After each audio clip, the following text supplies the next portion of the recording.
Salisbury, Chairman Pro Tem for tonight's meeting. Chairman Toothacres recused himself from the meeting. First order of business on our agenda is adoption of minutes from July 27 and August 20, 2020, and May 24, 2021. Is there a motion to adopt those minutes as written? So moved. Motion second? Motion seconded. There's no discussion. Those all in favor? It's 4-0.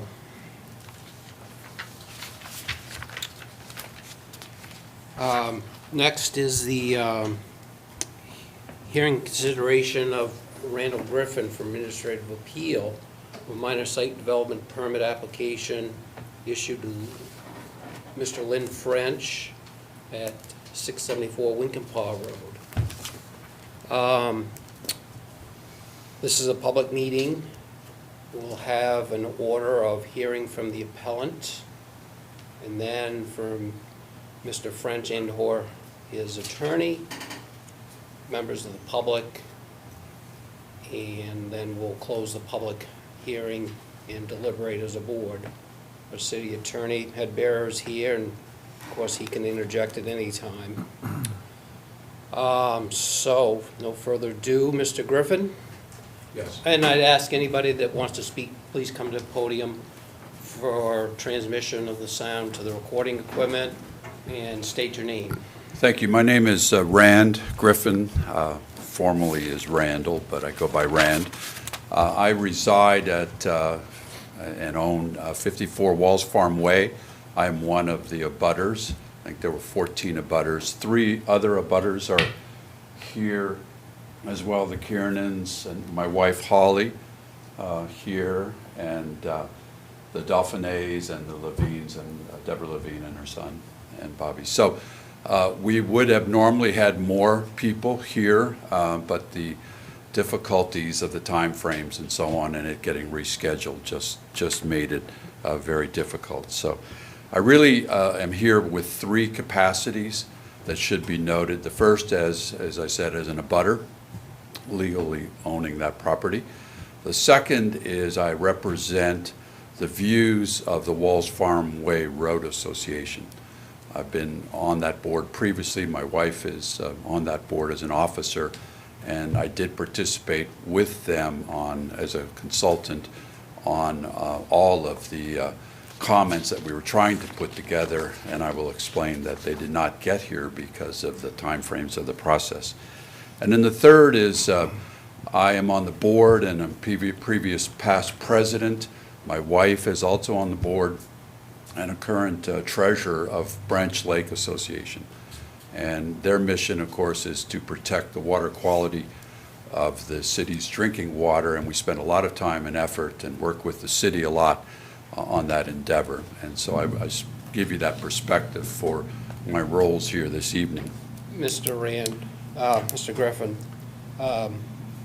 for the record, you are solely the appellant. Yes. Your comments as various board members can be considered under public comment, but for the purposes of you being the appellant and the only appellant, let's limit your comments right now for just that purpose, please. These are my comments, yes. Yep. I also have 2 major overviews that I kind of address here. One is protecting the lake quality of Branch Lake, and that does play into some of my concerns that I'll express. And the second is the safety of the residents of Walls Farm Way. And the reason for that is that Walls Farm Way abuts Mr. French's property. He does use an airplane, flies there, and that is a safety hazard since we are at the end or the beginning of his runway, if you would. And that is an issue for us, and that does affect my comments. I really have 3 major concerns that I wish to address. The first is the process that we went through to get to this point. The second is the design and construction details. And then the third is the use of the driveway. So if I could start with the process. And I don't know, Lori, if my response was sent in kind of that I sent in on May 11th? We have If that. they have that, okay. For the record, maybe because it is a public meeting, if I could just go through the timeline that we experienced and why this has concerned us. Mr. French's application was approved by Lori, in her capacity as CEO, before any abutters were notified. And then that she disallowed it when she realized the size of the square footage that was going to be constructed, and then notified us. So I and other butters did not receive the letter dated April 22nd until after April 30th. And when we did, we had, according to her, until the comments had to be in by May 6th. So it was a relatively quick time frame, not the 10 days that you are supposed to be allotted, but nevertheless, we worked very hard to get there. On May 4th, Ms. Roberts told me that we had to get our comments in by the end of the day on May 6th. And that's what we were all working for, and I was working specifically on trying to pull that together.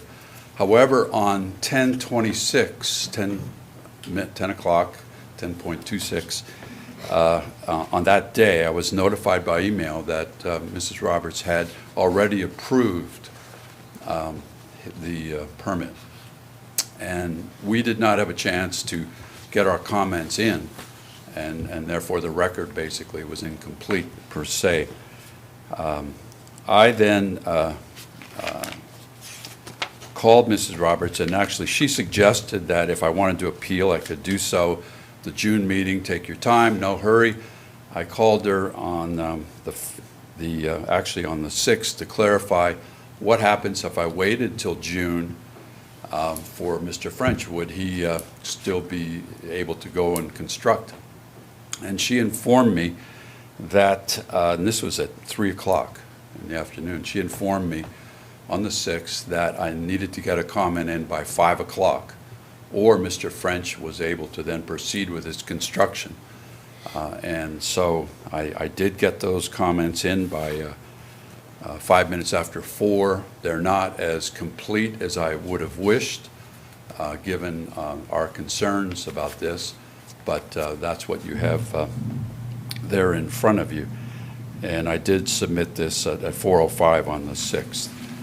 And so I think part of the issue with this process is, it seemed disorganized, it seemed like almost pre-concluded, and I think that when you start to look at some of the information that then subsequently came forward, to have a permit issued without conditions on something like this, we think is inappropriate. And I specifically will go through the conditions that we think should have been applied here. So really the whole unconditional approval, and in fact, even though this is a 13,422 square foot driveway, massive amount of material there, he had requested, and Ms. Roberts agreed with that and approved a variance not requiring stormwater management. And we're in a drinking water zone. One of the missions is of the Branch Lake Association, but also clearly the zoning calls for not having things constructed or developed that would impact the quality of the water, your drinking source for the city. And we do think that not having a stormwater management plan considered was not an appropriate action.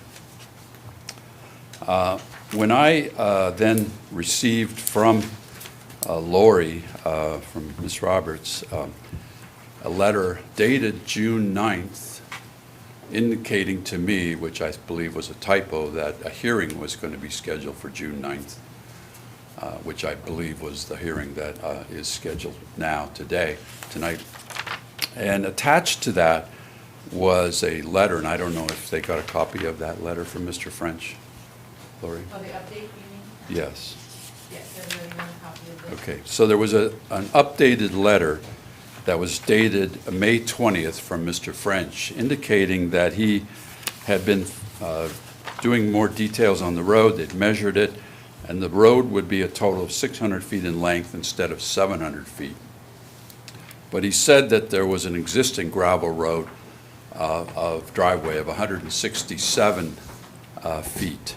And one of the questions that I asked Ms. Roberts, which she thought the answer was, is the total driveway the combination of those two? And so is it 767 feet long, or is it, you're assuming that that's already there, that won't be paved, and the paving is actually 600 feet? So that's a question that was a detail. And it becomes, I mean, the fact that we didn't get this until really after what would have been the 24th meeting, and we think that that affects the impact of the approval that had already been given. Because, and I'll go through this in detail, if it's 760 feet long from Walls Farm Way, this is now starting to get into slope. Slope then affects the drainage, slope then affects the quality, the runoff, and that is a material event. So I raise that as an issue on the process, really. And so I think that sort of summarizes our concerns. It's a little disorganized, wasn't sure we had the appropriate time. We're not asking that the process get redone or go back through this, but I just wanted you to be aware of our concerns. The second point of concern is the driveway design and construction. To our knowledge, all that was required for Mr. French to get an approval was he submitted an aerial of the site and drew a black line across it, and that was it. There was no survey done. There's no construction plans done. There's no details for us to be able to react, and yet a permit was approved. That is amazing to us. I mean, I just cannot believe that that would occur. And I have in my past for 40-plus years of career been in construction and development. And the logical questions that start to come forth is, when you do a driveway that long, are you following the contour, or are you going to develop it level? That's one key question. Secondly, are you digging it out so that the gravel stays in place, or is this on top of the grass that's there? If you're digging it out, where is all that dirt going? It cannot be put on the property because it will run down and it'll create a non-point source pollution, a source of issues into the lake. So where is that going? What kind of gravel would be used? The cheapest gravel is very high in phosphorus and phosphates. And the problem is that creates algae blooms in the lake.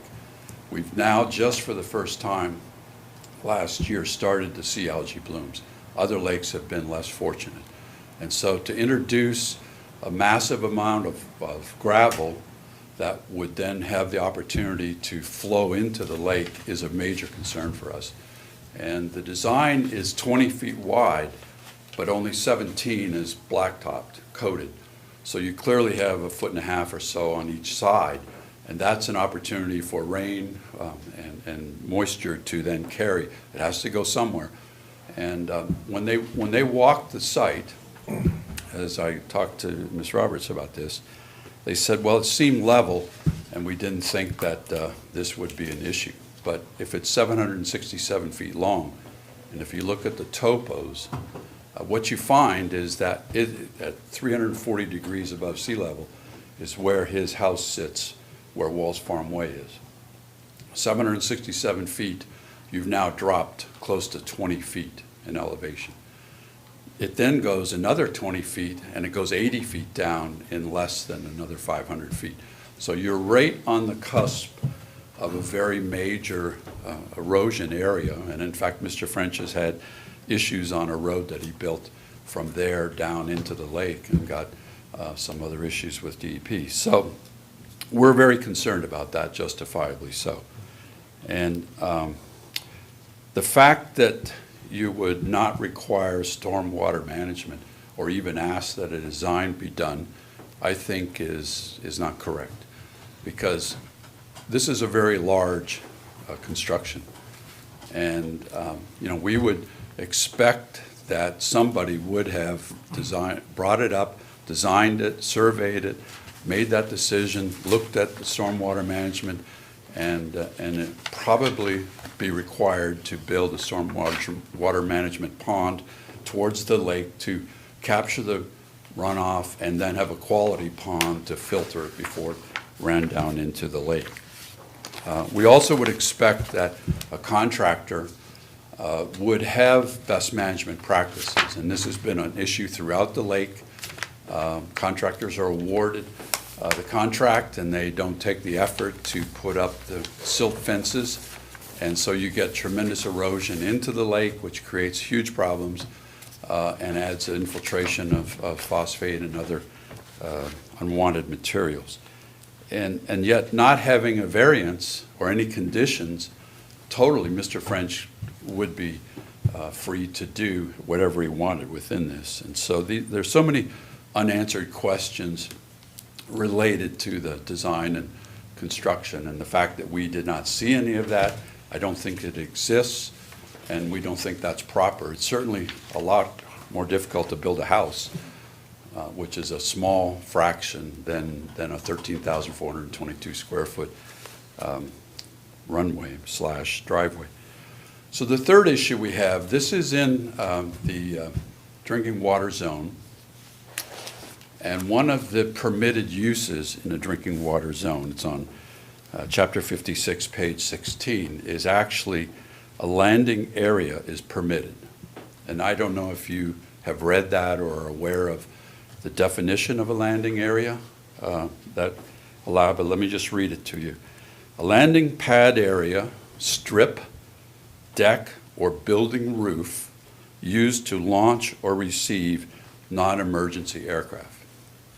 So Mr. French has the right to use that property for his landing and takeoff of his Piper Cub airplane that he does so frequently. So in our view, it is a runway. In his view, it's a driveway. But who builds a driveway that's 767 feet long and straight and 17 and a half feet wide?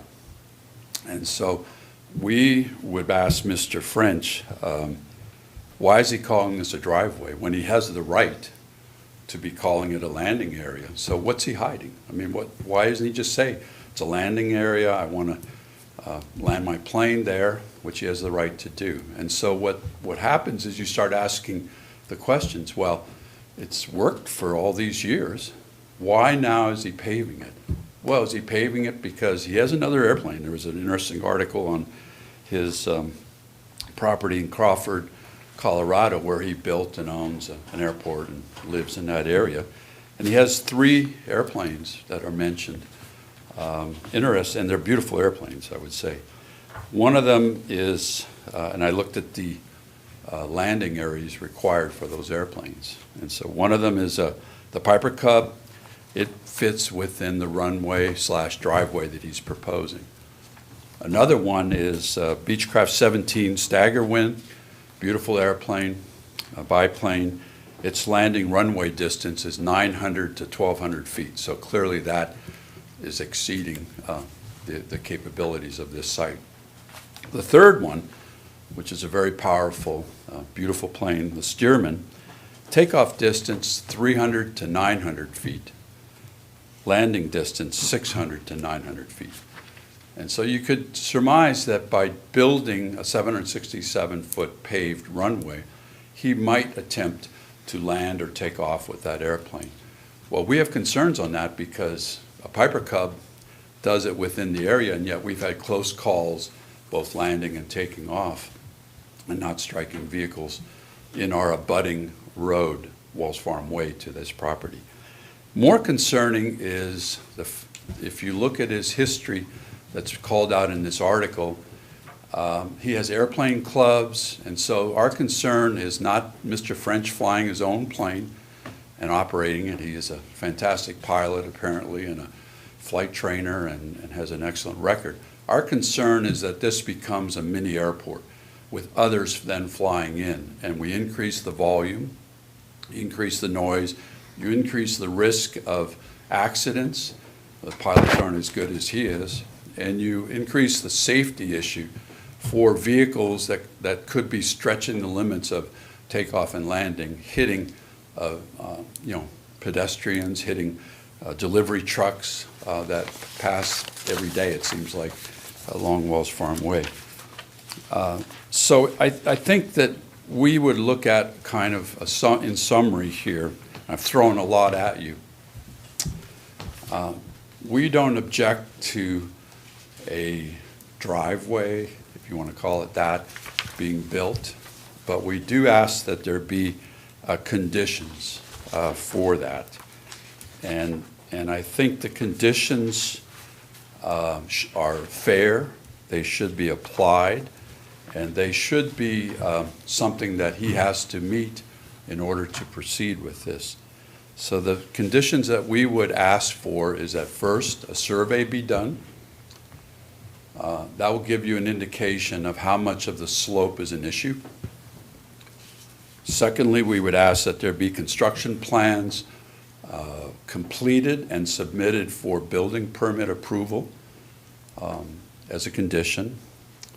Third, we would ask that the construction contract would include specific best management practices that have to be followed for surrounding the area with silt fences and so on to prevent erosion into the lake. Fourth, we would ask that a stormwater mitigation be designed, be reviewed by an outside party to determine if in fact this should be required in order to meet the stormwater runoff issues that we believe are there. And then last, again, we don't object to him using the plane. We don't like it, but he has the right to do that. But we would ask that any plane that is there, that lands, is owned and operated by Mr. French. Other planes that are outside of that purview should not be allowed. And that, we think, will help reduce the risk of the safety and also the risk of it becoming a mini airport.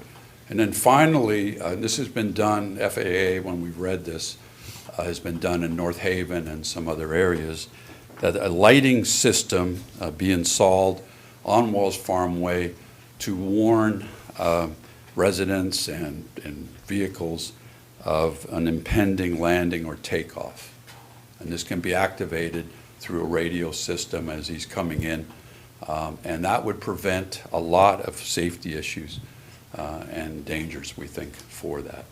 So that's my comments, and I appreciate it. And if there are any questions, I'm happy to answer any questions. Oh, I've got some. You've been talking a lot about airplanes. The permit was for driveway, and we need to limit the review of your appeal to what the permit was applied for, which was a driveway. So we can consider your things such as stormwater and erosion control. Do you have specific parts of the ordinance we should look at? Specific parts of? The Ellsworth land use ordinance.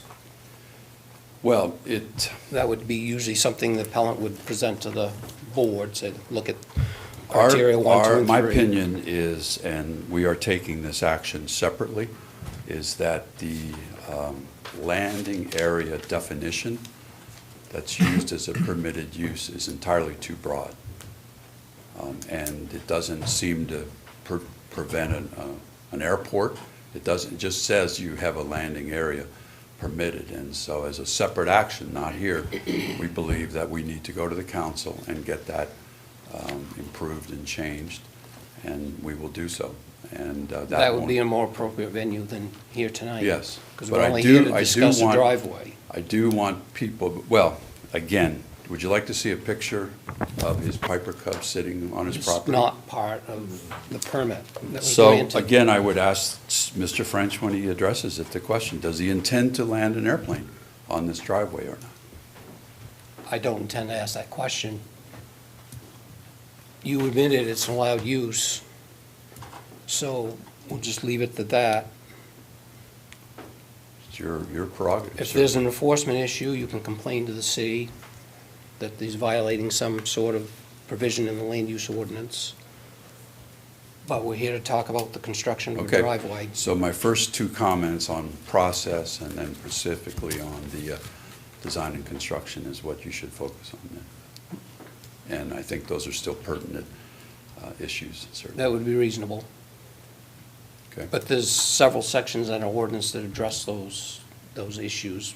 But you're not ready to point at those specific. No. Okay. I think frankly, it's the burden of the CEO of the department to do their job when those kinds of issues arise, as opposed to relying on a very hastily done review and never get a chance to see plans and never get a chance to see a survey and walk it, we aren't even allowed to go on the property, but walk it and see how far it goes, and you start to see that it in fact is dropping off to the lake. And to ignore that is irresponsible, frankly. Okay. Mr. Chairman, may I just?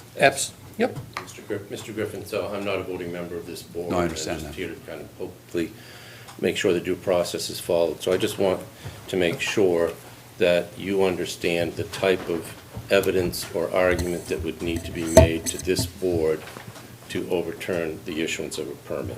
Okay, and so I'm just going to quote to you from section 1307, paragraph C. Administrative relief may be granted only where the board finds that the decision of the code officer or the planning board from which appeal is made was clearly contrary to the specific provisions of this ordinance.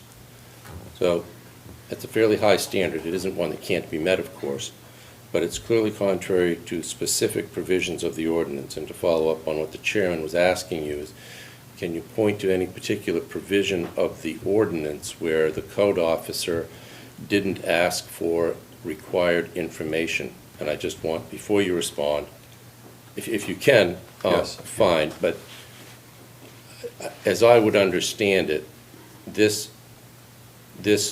application was not, obviously not for a major land use development. I'm not sure that it was even for a minor one, because that's for non-residential projects. It appears that it was for a site development plan review, which is for the projects reviewed as limited scope project by the code enforcement officer. A, construction of detached single-family dwellings and duplexes, customary outbuildings for the use of residents thereof, all non-structural uses of land for agriculture or forestry purposes. So I'm not, I guess, Well, can you point to anything that you think that the board should look at, that the CEO may not have required that? Well, let me understand it, because this is a key question. If you are building a 13,422 square foot driveway, do you not require any construction plans? Do you not require any survey? Do you not have to address the issue of storm management runoff? So my questions are, you want us to go out and hire somebody to go create those plans? That's his job. And it's really their job to review that. And I've read that ordinance, and my view was that the expectation would be, and that's why she approved it as a minor and then rescinded it, because the amount of square footage. And that puts it in a slightly different league. It's not a building, we understand that, but it has the issues that I've raised. If you build it correctly, you're gonna take out a lot of dirt. Otherwise, the stone evaporates and leaves the site, so you wanna contain it on the driveway. Where's that dirt going? That's an issue. I'm not suggesting to you that all of your points are not valid concerns. I'm just, within the confines of the ordinance, which may be inadequate, I'm not disputing that with you either, you'd need to direct the board to specific provisions where perhaps there were submission requirements that were not made, or where there was an error in evaluating anything that was submitted. My response would be that, given the process that we went through, we did not have time to do that. I would be happy to do that if you want to defer this for another, till the next meeting, and we would come back with specific comments on that ordinance where, in fact, it was lacking. But again, I went through it. You know, by the time we received the notice, I received the notice on May 1st. And you start going through it and we're having the dialogue. We were trying to just understand how this could happen, and then bam, by the 6th, I had to have those comments in that you have. And that was not adequate time. That wasn't the 10 days that we were supposed to even have to go out and prepare this. And so I've been, on all of us, you know, I'm speaking for myself, but this was compressed and inadequate within the ordinance timeframe.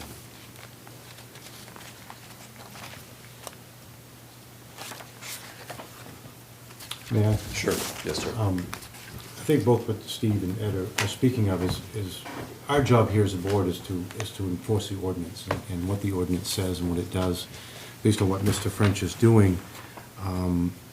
There's so many other things that you mentioned, as Ed said, that may be issues, but we can't, if someone else is putting in a driveway for personal use, it's really no different than what Mr. French is doing. If it was a subdivision, we certainly have different rules and regulations for that, but we do have to do stormwater plans, and we can help design the road and make sure that it's adequate for fire trucks and so on and so forth. This is a private road for Mr. French, and from what you explained, this is certainly 250 feet from the waterway. Yes. But it doesn't preclude that there will be water filtration down to the lake. I'm sure of that, but again, our goal is to Yes. follow the wording in the ordinance. There's one last observation, and again, this echoes what Steve had said. This is an application for a driveway, right? You've asked for certain conditions. I don't, that's up to the board. I wouldn't imagine that we would have any way of limiting the planes which land in this driveway, if indeed they do. That would be a residential use to the extent that it's Mr. French's planes or a guest who's visiting him. If it becomes anything other than that, I think it becomes a landing area, as you've described, which would be a non-residential use, in which case it would trigger a more robust review than the construction of a driveway, which may in fact be used by the owner of the property as a landing area for his personal plane. The definition of landing area seems to be broad enough that if he started to enlarge the user base beyond those either invitees or personal to himself, it would probably be something that we would have to look at, because it's not something that was before the code officer. That's reassuring.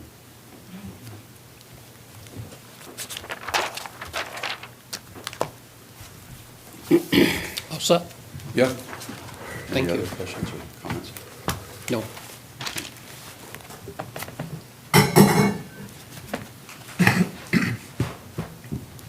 Is Mr. French or somebody representing Mr. French present?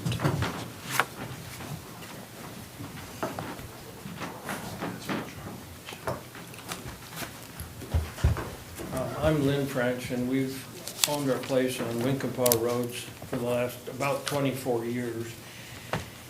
And we have, when we first came here, I did check with John Dunn, who was then the code enforcement officer, to be sure that it was okay to land airplanes here, and he said that's one of the uses. Dwight has confirmed that, and so I don't see that as a big issue. In fact, a lot of the things that Mr. Griffin is saying are not true. The total application is for a 600-foot driveway.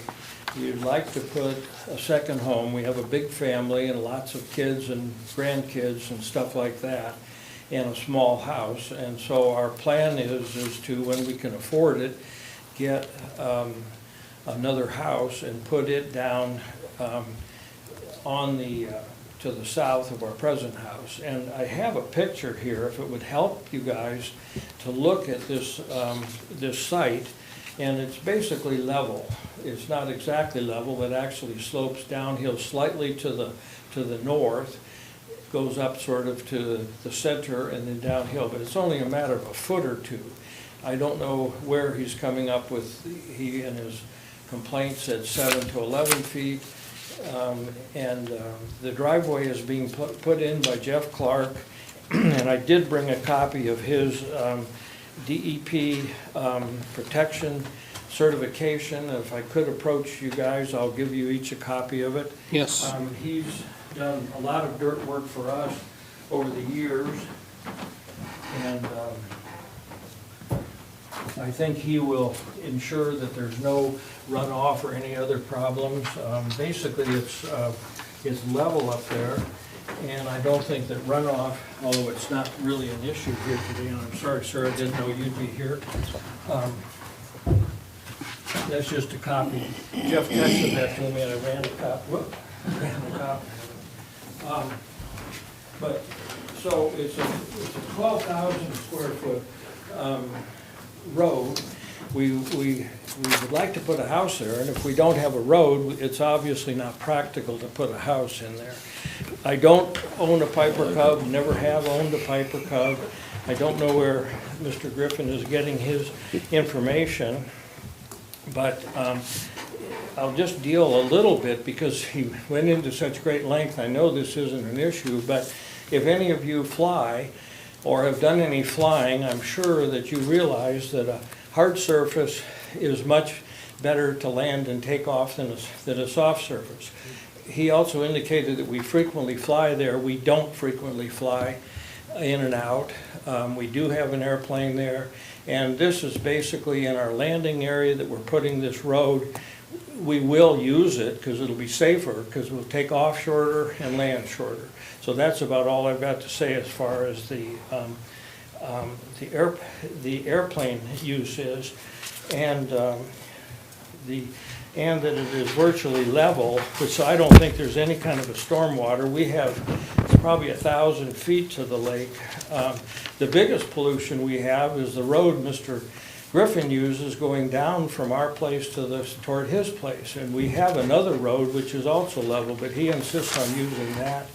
And that is a big polluter in the lake. But that's obviously not a concern of you all, but I can't resist saying something about that. And any of you have ever been out there, you'd see it. The road is going to be 12 inches of crushed gravel, and Jeff said he'll use the best gravel he can find that is as low in phosphorus as possible, and then 2 inches of hot top on top of that with small just gravel shoulders on the side to prevent the asphalt from coming off. Plus it'll have a ground cloth underneath it all, which will make the road very stable, and we won't have the heaving that happens in a lot of asphalt roads around Hancock County or in the town of Ellsworth. So I think that we are going to, we're trying to build a road. We've been able to land and take off there for the last 24 years. The FAA did come up when I first moved here and looked at the site and said it was fine for that. Did we want it on the map? We said no, we don't want it on a map. We don't want people coming in there. We're not trying to build an airport. And we do, of course, have an airport in Colorado. But it's also 5,200 feet long, advertised as 4,900. There's a major difference between a 600-foot road, which may occasionally be used for an airplane, and a 4,900, 5,200-foot long runway. So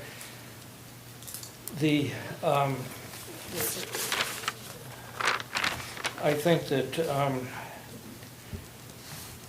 there isn't an erosion issue because we want to put it on the top of the hill where there isn't going to be anything eroded whatsoever. And I think the construction, I don't think we need to do more than that. I've built a lot of roads on our ranch out in Colorado and do this exact same construction. The only thing I haven't done out there is blacktop or hot top it. So that it's, that's basically, and we've had great luck with that using ground cloth, a road cloth, which keeps the soil very stable. And this is just, it happened in the last few years. So we think that we don't encourage people to land there. We've never invited anybody to land there. I mean, I realize this is a peripheral thing, but I can't resist. He went into it in such great length. But all we're trying to do is build a road. We want to put in a 3-bedroom house to get some more bedrooms, and that's essentially what we're here for, and we think it's a matter of right. And Mr. Clark, I think, is well qualified to do this without creating any problems when he's constructing it. So I'd entertain any questions you all might have.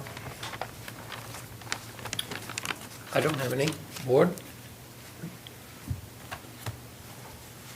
Thank you. Did you want to see a picture of it? I've got, it happens to be in my iPad. I can pass it around to you if you like. Well, I'm going to interject It here. I think- indicates that it's I- basically level. But I think that would be problematic if there were ever an appeal from this. We'd have no way of showing the court what you Yeah. were showing us, as minor as that might sound. Okay. Well, I It's think probably that the not staff, necessary. I I think believe, has been out there and looked at it, and it's essentially level. I don't know if any of you guys have been out there ever, but it's the part where we're gonna put the roads on the top of the hill. We wanna build this house up on the hill, not down below. We wanna have a view of the lake, and so that the road is only gonna be 600 feet. The reason I did 700 feet, I tried to do it from Google Earth in Colorado before I came out, and then when I got here, I took a 100-foot tape measure, and then actually did it, and that's when I wrote to Mrs. Roberts, and sent the clarification letter that it would be 600 feet. It's not 767 feet. We happen to have part of it is already gravelled underneath there, and that was there when we first moved. It's still there. That'll be not supplemented, but dug up, and we'll put in the ground cloth and then the road. Okay? Thank you. Thank you. Next will be anybody in the public wish to comment on this appeal. Please come up to the podium. Laura, did we get any public comment via email or a letter or anything? No, you have all the comments here. Okay. Steve, Yes. Yes, Dwight Jordan, code enforcement. The reason for the glitch on the timing was actually my responsibility. When Lori told me about this, since I came to work here 15 years ago, I've been aware of the issues where some of the property owners down there, Mr. French, and I didn't want Mr. French to get his project all done and then have an appeal come forward. So the responsibility for the timing and those issues, that's not my fault. That's not mine. And I'll make that clear. Okay? Thank you. Having nobody else, last chance, I'll close the public hearing. And board, I guess the first thing we have to look at is, Lori, the meeting was advertised properly, I assume? Yes. I haven't read the paper for a couple of weeks. I'll find that the application was submitted, the advertising to the public was made. I think you can find that the appellant, being a neighbor, has standing. If anybody objects to any of this, speak up. So we can hear this application. Looking at I looked at the applicability standards for the permit that was issued, and I look at 604.1, which is where the city staff apparently looked under minor use site development permit. And which is part of the experience that the appellant described. There's an application made to the city, there's letters mailed out to the butters, and they're given 10 days from the mailing to comment. So they don't get a full 10 days, but there's a short comment period. And then the city can make their decision. 604.1 talks about creation of impervious areas between 10,000 and 40,000 square feet of gross non-residential area. Where are you reading this, Steve? Section 604.1. So it's Article, Chapter 56, Article 6, Site Development Review. And then 604.1, Minor Use Site Development Plan. So it lists 5 or 6 actions that would require such a review. And one of them is this creation of impervious area between 10,000 and 40,000 square feet of gross non-residential area. Steve, I just want to interject, and you and I talked about this earlier today, about whether it was a threshold Yeah, determination or not. I didn't have the ordinance in front of me when we did speak, but I think the introductory sentence there says that section, minor use site plan, is only for non-residential projects. yeah, And I guess if we have an appeal pending, and whether it's from that section or whether it's from the site plan review below under 604.3, it may be immaterial, but I'm not sure that even though the driveway area is greater than 10,000 square feet, it's a non-residential project. It's a driveway. yeah, I was emphasizing the non-residential part. I guess we have to decide, is a driveway associated with residential or is it a non-residential use? Is that right? Yeah. Yeah. Going to, so we also have in section 300, a defined list of allowed uses in different areas of the city. And none of these zones that we have say one way or the other whether the driveway is allowed use. So one would have to presume that driveways are acceptable use in all zones, because it's literally everywhere in the city. And in the definitions, you can look at what defines residential. And we've heard from Mr. French say this driveway is going to be used for a home in the future. Whether or not it is or not, the land is residential in character, and he has a residence on the property. So I think we need to first decide if this is a proper appeal based on the residential or non-residential use. Am I right, Ed? Yes. That's what I'm aiming at. So.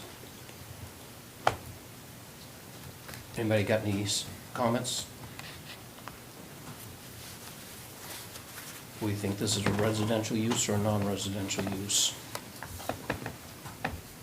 Continue for 10 miles. As permitted, it certainly seems to be a residential use, as far as I'm concerned, and based on the ordinance explanation of that. Yeah, Feel like it's residential. yep, okay. Steve, you got any thoughts on that? Well, where do you find that language in this section about the residential, non-residential? I focus on this, where it says the level of review by the code officer in conformity with the criteria and performance standards of this article for non-residential projects involving, then you skip down to impervious area of 10,000 to 40,000 square feet. So the question is a driveway accessory to a residential use in this instance?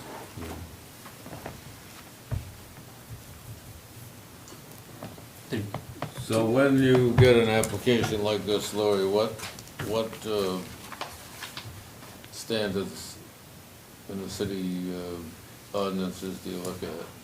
Well, I look at what you're looking at, but I also had to consider that there has been in the past issues with things that he has done by the residents are unhappy with it.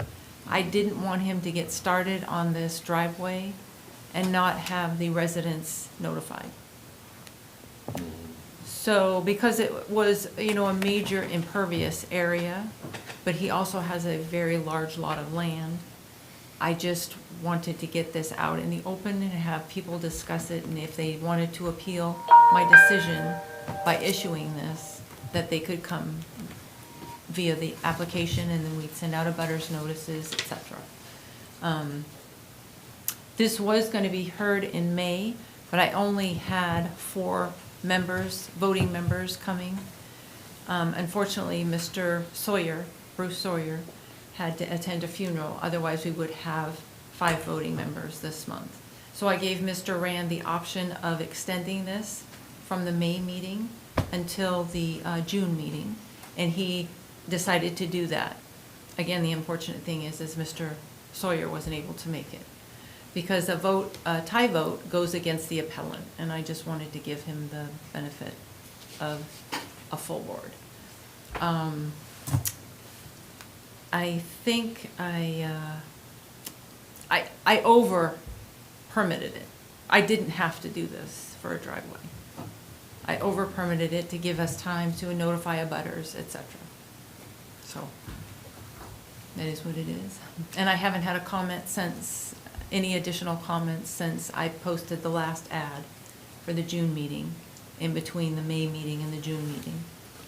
Does the city normally require plans For a driveway? for driveways and developments of this nature? No. Does the state, do you know if the state requires any permitting for No, projects like this?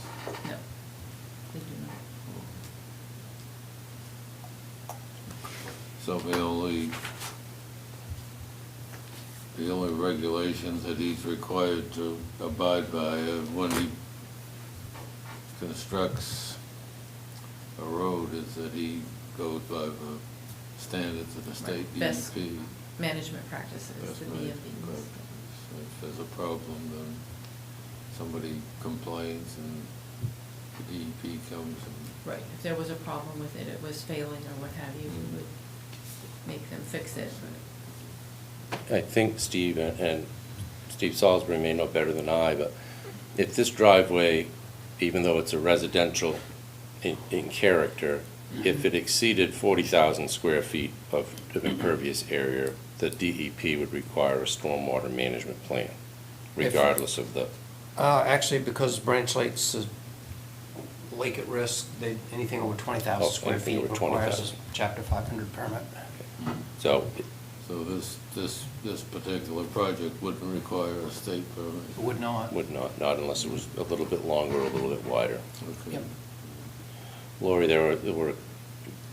was there any limitation on the time by which the appellant had to file materials for this board to consider?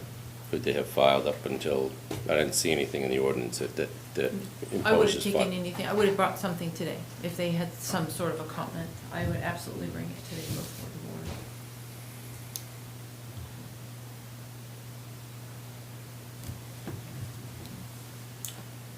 board. Based on our discussion so far, I'm inclined to, I guess I'll make a motion, actually, finding the request of Randall Griffin for Minister of Appeal on a minor site development permit issued by the city for 674 Winkapaw Road.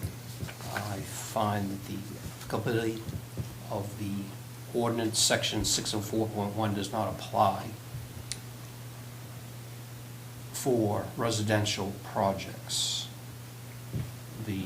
Also find that the use of the driveway, the size of the driveway does not need any permits from the city of Ellsworth, and would fail the appeal based on those 2 findings. And that's the end of my motion.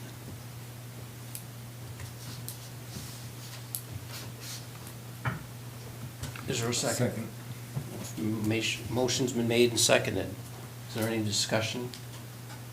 All those in favor of the motion? 4-0.